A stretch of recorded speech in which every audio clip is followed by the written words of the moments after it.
I wanted to bring up orthosis because it keeps coming up, both in my clinic, but also in as I teach in the programs. I wanted to share some of the considerations, some of the things I'm seeing. So hopefully that it can help you too in your practice, because more and more people are just literally going on Amazon and ordering shit, and they don't even know what the fuck they're doing, right? But it's our job to help them. It's our job as therapists to, give them some guidance in terms of, what really works and what doesn't.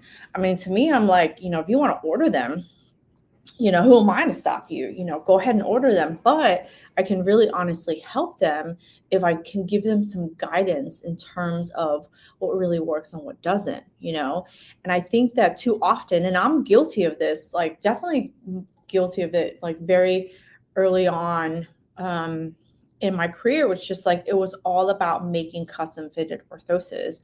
It was all about the practice of actually just making stuff, playing with the material. And so there's that component. Like we have to get really good at making them. And that is one component. I don't want to minimize how important that is. But I think that besides just learning how to make them, we need to, as experts, we need to know how to prescribe them. And prescribe meaning when people come to you, they have questions. Your patients have questions. Sometimes they just don't know how to ask, right? So it's our job to really be able to discuss those things that they need before they ask. That's one part of anticipating someone's needs, right? So I just want to share some of the things that I've seen, and you can tell me if this is something you're seeing in your clinic, because I think if I'm seeing it, y'all people seeing it too, you know. Um, but yeah, so um, so when it comes to custom fitted orthosis or splints, let's just say splints in general. You have custom fitted and you have prefabs, right? They both play a huge role in the hand therapy rehab, and one is not better than the other. It's just which one is required at the time. Injuries progress and they change, and so you have to know when to prescribe which one based on the needs of your patients. So what do you prescribe to them? What do you either one make or two prescribe? And that's really, really key. This patient came to me after, I like drawing on my hands, after a ulnar collateral ligament tear of the thumb. So this is radial.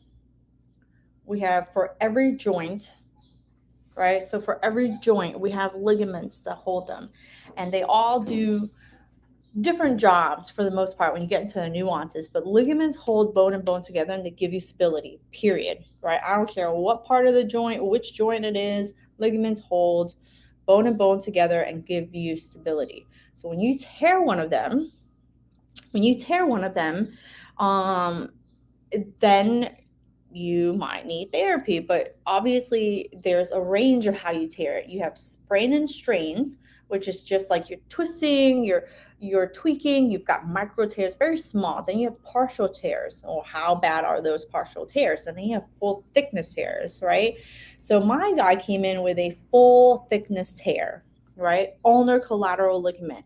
Not only did it tear, that ligament folded up in itself, because of how bad he tore it. He fell on his thumb and pushed it like this, right? So if you can imagine, the ligament holds you in place. So if you push it too far, it's going to tear. Well, his tear was so bad that it tucked itself in, and that's called a Steiner's lesion, right? So without going into detail, he had surgery. And I don't think he waited. Obviously, they didn't try conservative treatment. He had the surgery. They pinned him, which then what it does is it helps you to stiffen up, right? And they pinned him. I think he was in a post-op cast. And then once they removed the pin, he got himself uh, a prefab splint that he ordered online. Like, I don't know what the doctor said. I don't know. This is the story I'm getting. So this is the story you're getting, right? And truth be told, this is how patients are coming to you. They're coming to you already with, not fresh out of the gate, unless you work at a hand surgeon's office. And majority of us don't work there. I myself work in a private practice, right? I don't have affiliations with anybody. Like, I work together with people, I collaborate with people. Doctors know me. I've been in the field, especially in Miami, for over 20 years. I've gotten to know lots of hand surgeons. But I'm not, like, essentially, I'm not in bed with anybody, right? So he had the surgery, and I'm sure the doctor said a lot of different things to him, but all he told me was they didn't even tell me what to do, like, except for to go to therapy.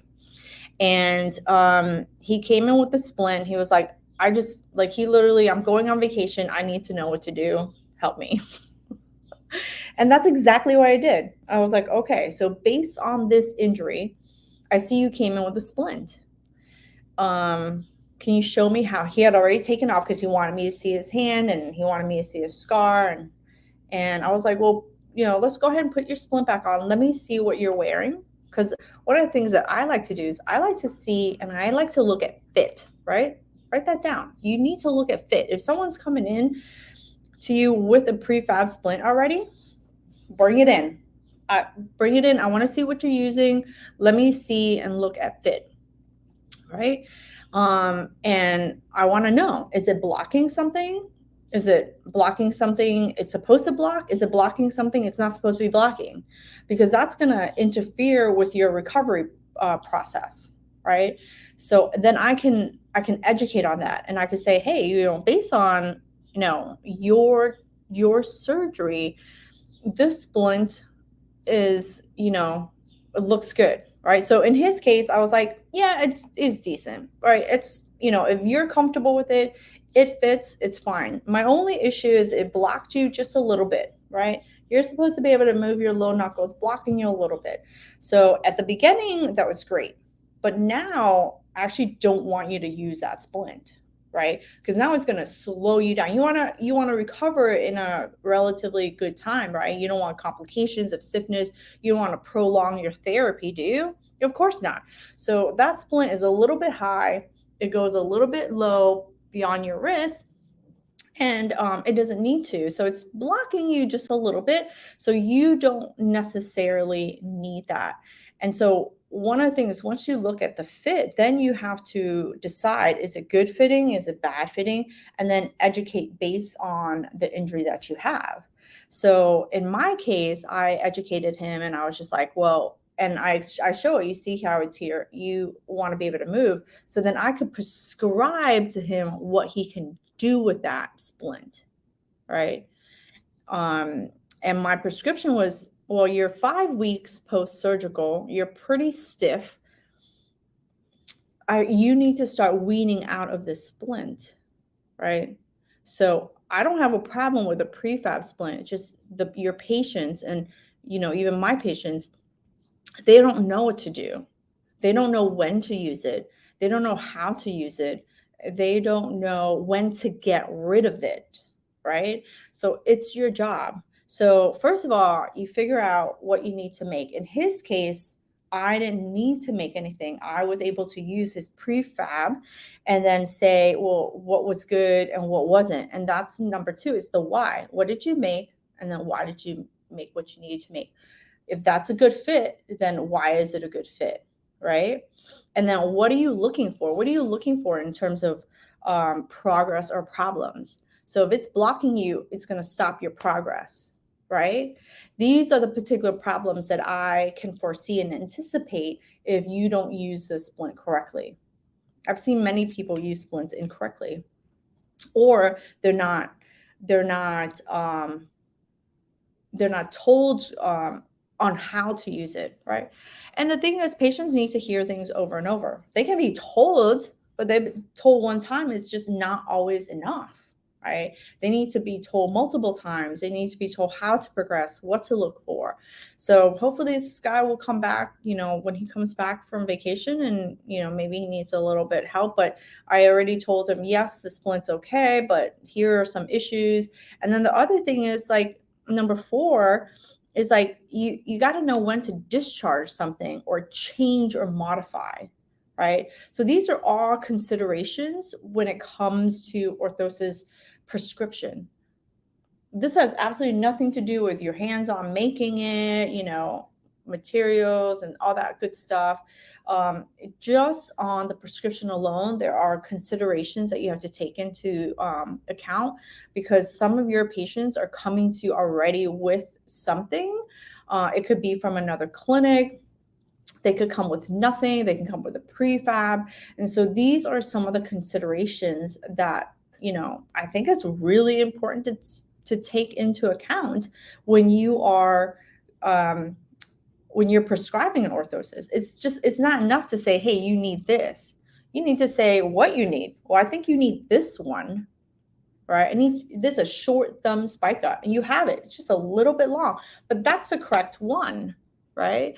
Why you need it? Well, while you had the surgery, it was really important to stabilize this joint right here, and it's going to allow your IP, your little joint, to move. It's going to allow your wrist to move. It's going to allow this joint to move, right? So this essentially, it's just like your finger, right? This is your big knuckle, this is your middle knuckle, and this is your little knuckle. It's very similar to your finger. This is your big knuckle, your middle knuckle, and your little knuckle, right? So what we're going to do, we're going to block this middle knuckle to give it support, but you can move all the other joints, right? And then at some point, like, while you are still at like 5 to 6 weeks, if you're doing anything heavy, he was traveling. So it's like, if you're carrying luggage, you don't want to do anything where it's like super heavy grip, because when you do super heavy grip, what happens? There's stress on the ligament that you repaired. So you don't want to overstress that ligament. Also, pinching like this, puts a lot of stress on that ligament that you just had repaired. So you can move your finger, you can move your thumb, and you're trying to get as much motion as possible without pain, right? But when you're doing heavier stuff, that splint's going to support you. Otherwise, don't wear it. So I prescribe for him to wear it when he's doing heavy stuff, like the lifting, during the traveling. If you're in a crowded area, you don't want anyone to be grabbing your hands, right? Shaking was it his right hand? It was his right hand. You don't want people who don't know you just grabbing it, shaking you real hard. That shit's gonna hurt, right? So that's when you would wear it. And the other time you'd wear it, it's like when you're sleeping, right? Still fresh and new. When you're sleeping, who knows, you're gonna grab that comforter and pull it. You could re-injure yourself. I don't think because he was really stiff, but for the most part, that's what I prescribed to him, right? And then by week 6, you more off, and by week 8, you wanted to get rid of it, right? So we're in the part where we're, discharging, changing, or modifying. So those are some things that you can consider when you're working with any kind of hand injuries, right? And I wanted to share one more story in terms of considerations for orthosis fabrications, right? Prescribing orthosis are in patients with strokes, right? So most of the time, CHGs are known for orthopedic types of cases. I broke something, I tore something, I cut something, or I got nerve compressions, those very orthopedic types of issues. But, even as a certified hand therapist, you need to know how to work with people with stroke injuries, because stroke injured patients have a lot of hand and upper extremity therapy needs. This is such an important group of people that really need the help of hand specialists. And so if you're an occupational therapist and you don't want to become a certified hand therapist, I still would encourage you to understand splinting principles, okay? Splinting principles and why you would pick which splints. Because it's when you say, oh, I'm a neuro patient. I mean, not a neuro patient. I'm a neural therapist. I don't do, like I'm a neural therapist. I don't do hands, right? Or you're a certified hand therapist and you're like, oh, well, I'm a CHT, so I don't do neuro, right? So what I want to encourage you to do is like think that might not be your area of expertise, but understanding splinting principles really allow you to understand how to prescribe, how to educate, and also maybe who to refer to, right? Who to refer to get the needs if you yourself don't have the skill. I have a patient that came in early, this week, who came in with he had a stroke, right? So he came in with limited motion, flexor synergy, joint contractures, and he came in with a burn. He had a post stroke burn, right? All affecting his hands and his arms, right? Strokes come in with a padded blue Amazon splint. Girl, don't we know it? He came in with the same thing. Most don't wear it because it pulls on their thumb. I hate that splint. Well, girl, you and me, we the same, right? And here's where the principles and the considerations make a huge difference in terms of your prescription of what splint to make, right? And so that's why I'm here saying, like, OTs, yeah, we work with hands and upper extremity. I don't care what setting you work in. I have been in a skilled nursing. I have been in acute care. I have done home health. And majority of my practice now is in upper extremity ortho, but I do get the stroke cases that come. I get the nerve cases. I get the brachial plexus cases. These are all nerves. And young people studying for the CHG, this falls under your study. So, CHGs have a bad rep because we be snooty as shit about just seeing ortho cases. But let me tell you, if you really want to serve the people who come to you, like, understand strokes, right? You might not be the one, treating it all day, every session or whatever, but you really got to understand the consideration and the principles, because this is why patients come in and there's been a lack of attention to their hand and arm, right? To their hand and arm. So this guy came in already, and everyone presents differently. And I'm not throwing any shade to any therapist, because there's a lot going on when you have someone with a stroke, right? There's just a lot going on, and every person presents differently.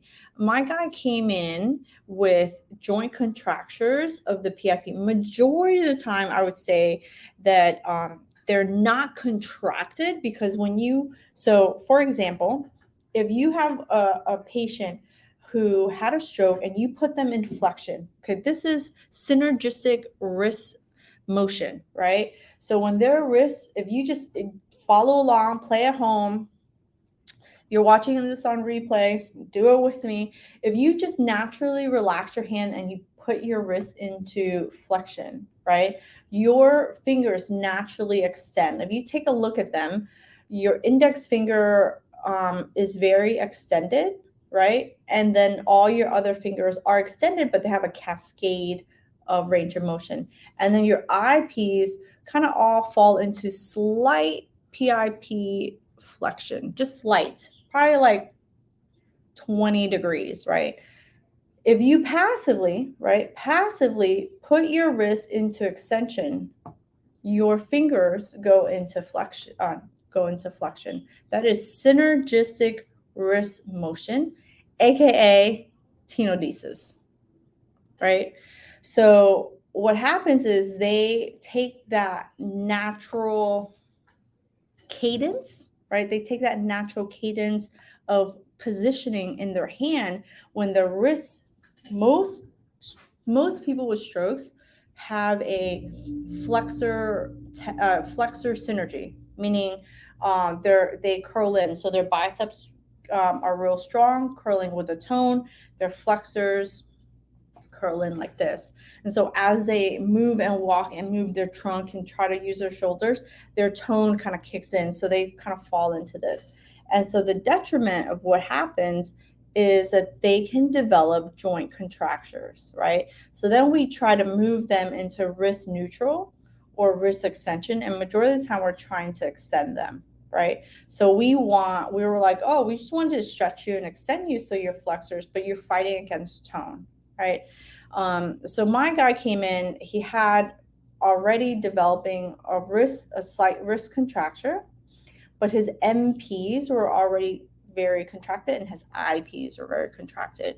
So when you have somebody who has contractures or they have really high tone, prefab splints like the ones you find on Amazon, I've been guilty, ordered them myself early in my career. They come from skilled nursing facilities. They come from acute care. Been there, done that. And what happens is, and remember, how you are at the beginning of your quote unquote injury, right? This is an injury to the brain. How you are at week 1 is different from what you are 2 months, 3 months, 5 months, 6 months away. So that's why I'm trying to say I'm not here bashing therapists, blaming people for saying, oh, you put the wrong splint. You might not have put the wrong splint. Their hand and arm changes, right? So with patients with strokes, their arm and hand and their recovery process changes. And so their splint needs to change, period. Right? So what the splint that might have worked when the arm was flaccid or when there were no contractures, maybe it worked then.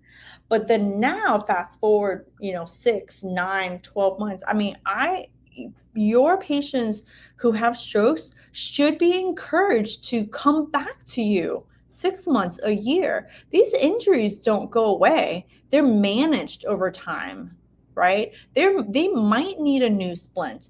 They're trying to shove their hand and their arm into something that no longer fits. Does anyone get what I'm saying? Any agreement, disagreements? like, tell me, let me know, right? You can leave me a comment, you can message me, but people with strokes, their hand changes. So should their splint needs, right? And so that's where I want to encourage you. Like, what do you need to make, right? So in terms of ortho cases, majority of the time think, what custom splints, what custom orthosis do I need to provide?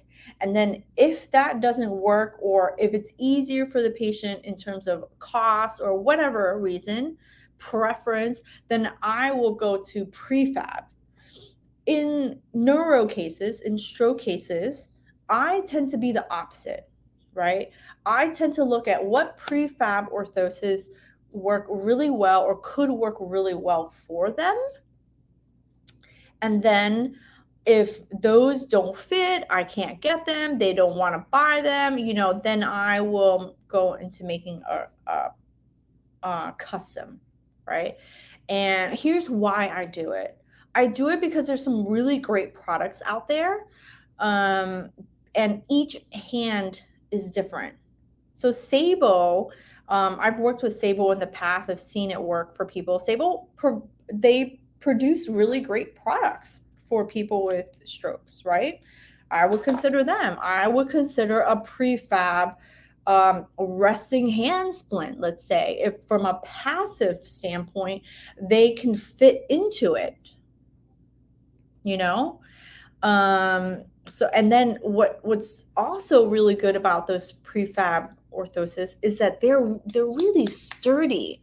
They have they're made, I mean, they say that's made with a thermoplast, but I think they're just made with a stronger thermoplast because they're so much hardier than or maybe it's just made with a thicker material than maybe I carry. Right, I carry a certain thickness, and then I carry thinner materials. So when it comes to stroke patients, I think the opposite. I go for prefab first, and for whenever it doesn't fit, then I go into what custom can I make for them, right? And in my case, well, what do you make, right? What do you make? So the resting hand splint, like that blue padded, I try to, and I tell my patients, especially if I'm seeing them for the first time, I'm like, dude, bring all your splints. You got splints, bring them. Bring them in a bag, bring them in a suitcase, bring them. I want to see what you have, and then we could decide what's works and what's not. Because I'm just going to recommend one that dude's already got, right? And that it didn't work. Why would I recommend it again? Why? Maybe there's just some minor changes I can make that can still be beneficial, right? So what did I make for him? I didn't make, so his wrist was really tight, painful. His MPs couldn't go into flexion. His IPs couldn't go into extension. His thumb was like stuck in his hand, right? So like I said, he had some burn issues. He had burns all down here, right? Volar coming right up to that crease. He had a burn a little bit along the volar palm. He had some on the radial side of the thumb. He had a little bit on the small finger, and he had a bunch on the side. So anything that crosses right here too, right? It's gonna hurt. So, and also when I have people bring in their prefabs, they can tell me what they don't like. So then I don't repeat it. He was like, the straps cut into me. Great. I'm going to make sure if I make you something, my straps, I'm going to check on that. Make sure it doesn't cut into you, right? Because it was cutting into his burn, his scars, right? So what I ended up making for him, I ended up making him a wrist support orthosis. And this is why I always talk about how, wrist support, wrist extension, wrist support orthosis is one of the number one splints that you as the occupational therapist needs to learn to make, right? And it's because there's a multitudes of uses, and once you learn how to make that one, you can make multiple different ones, right? Let me let me see this question. Is there a specific brand you recommend for prefabs, specifically in the neuro patient population? I really don't. I mean, outside of Sable, because Sable makes their products really specific for neuro cases, right? It doesn't always fit everybody, but they have some products. The functional is not a brand, but you can get it on Performance Health. You can get it on, how do you call it? North Coast, right? Those are the two major brands that sell a lot of medical, like very therapy related. Meyer PT, I think they sell it too. Those are the three essentially that companies that I know that you could order from. People are buying their shit on Amazon, right? People are just buying their shit on Amazon. So you can go resting hand splint and see what kind you get. And some of it's just guessing, right? Patients are guessing. Let me tell you, patients are guessing what they need and then they order it, right? You as a specialist, you don't have to guess because you understand splinting principles, you understand nature injury, and then all the considerations for putting those things together, applying what you know as a therapist to help your patients, right? So if I can't help him get more motion, if his joint is stuck, I cannot get him more functional if his joints and any kind of movement hurt. So if I, am guessing myself, then, you know, who's who's being helped here? And this is why I say it's so important as an occupational therapist. You have to understand your why. You have to understand the considerations, the principles, the needs, how to explain the why of what you're doing, right? So I picked a wrist support splint. So maybe we could have made a static progressive to bring his MPs down, to straighten his IPs. I could have put him in a prefab, but let me tell you, if you put him in a prefab, because the way his fingers were, because I showed them what not to do, right? I took that splint that he had and I put it on. I tried to change it and modify it a little bit and say, let me see if I can modify it to bend the MPs. And what it did was, because his IPs were so flexed, it put a lot of pressure into MP hyperextension, IP flexion. So then you develop a deformity of the hand, because he from a ligament standpoint, he could not flex, right? But he can extend. So your body will move into the direction that it has the most ease. So it's easy to go into hyperextension here, and it's easy to go into IP flexion here. And then the wrist is like this. So who's seen this kind of hand in your neuropatient population, right? So you got to fix the wrist.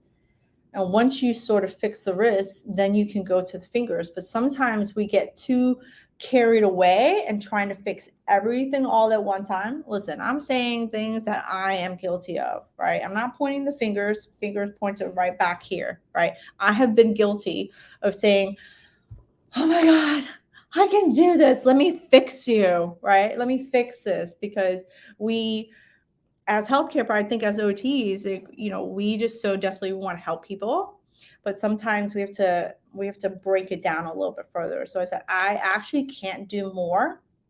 I'll do more damage if I think too far ahead. So let me pull back. So I explained. So I decided what to make. I made a wrist support orthosis. I explained why, and I explained it based on the hand issues, the finger contractures that I was faced with and that he had. So what I did was I made a wrist support splint so that his caregiver and his spouse could control his wrist and better easily manage range of motion of his fingers, and the patient as well. So if I can control one component so they don't have to control it, aka the wrist, then they can stretch out the IPs.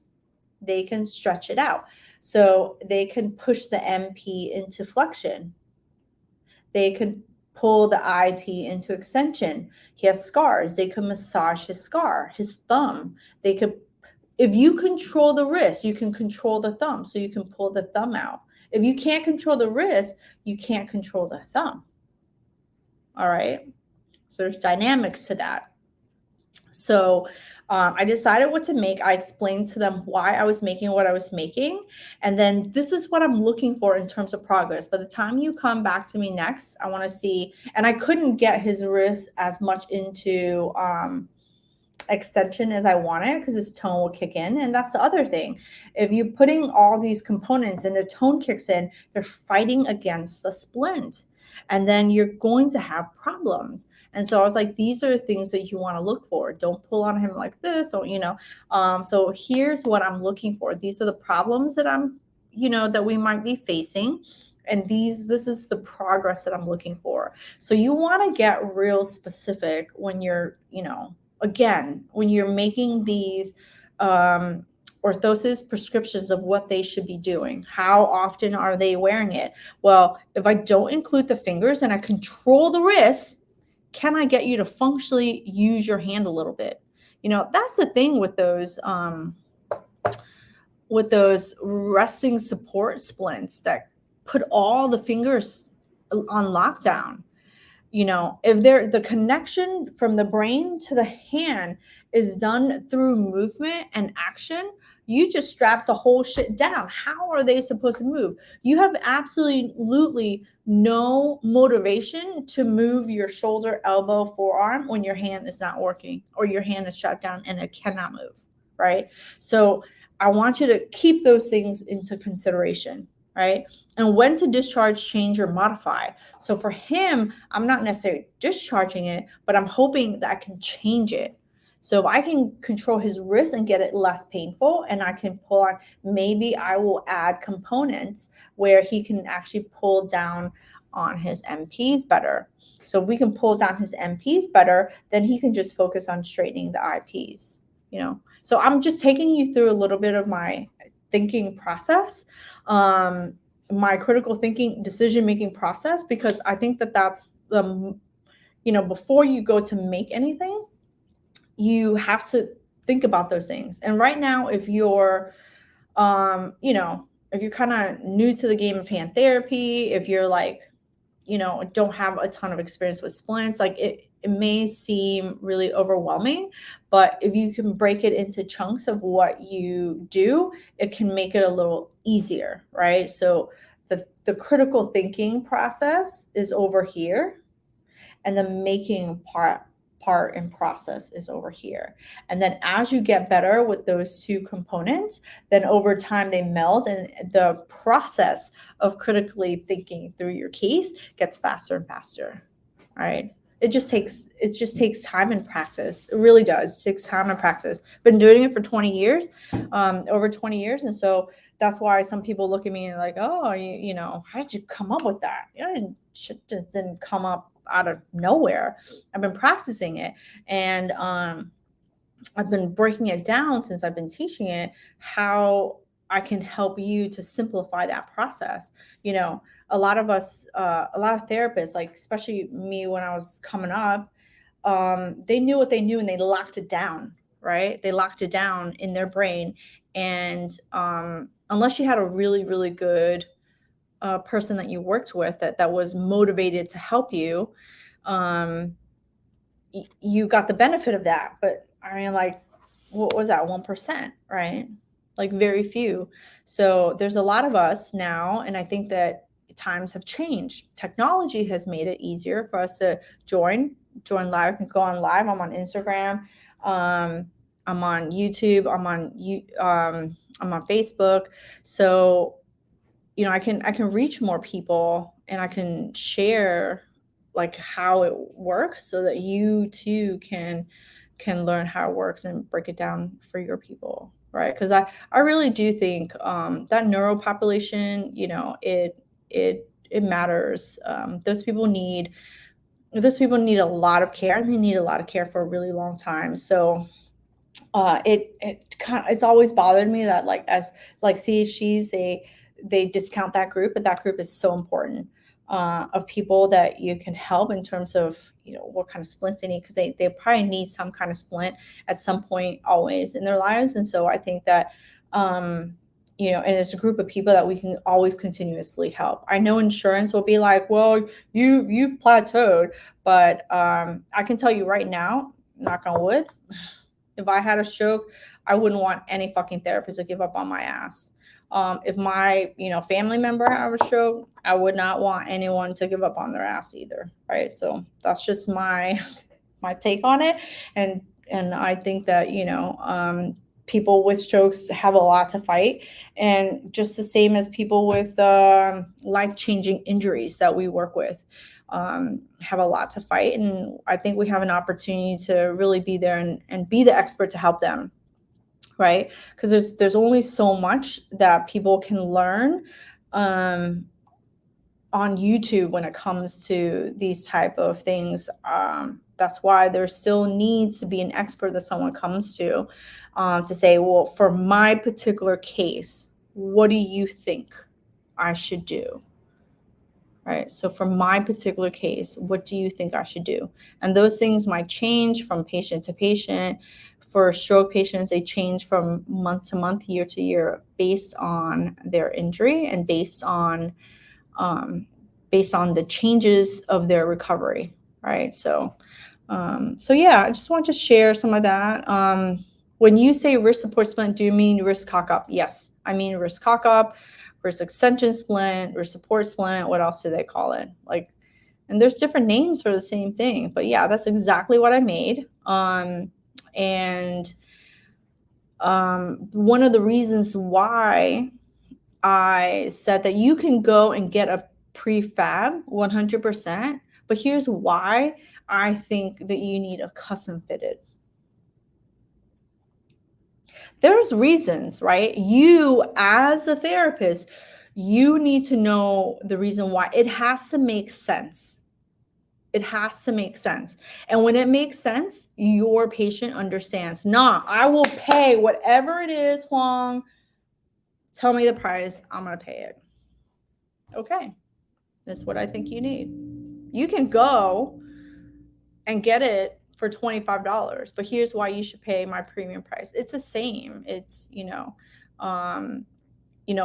but I'm saying it not for my benefit. I'm saying it for their benefit, right? And there's the intention. And I said that to him. You can go online, get a large, extra large, buy a couple of them, try, return it. But I can tell you why that isn't going to be as good as the one I make you. And if I didn't make it well, bring that shit back. Let's go again, right? So if you want to rewatch this, or you're watching for the first time,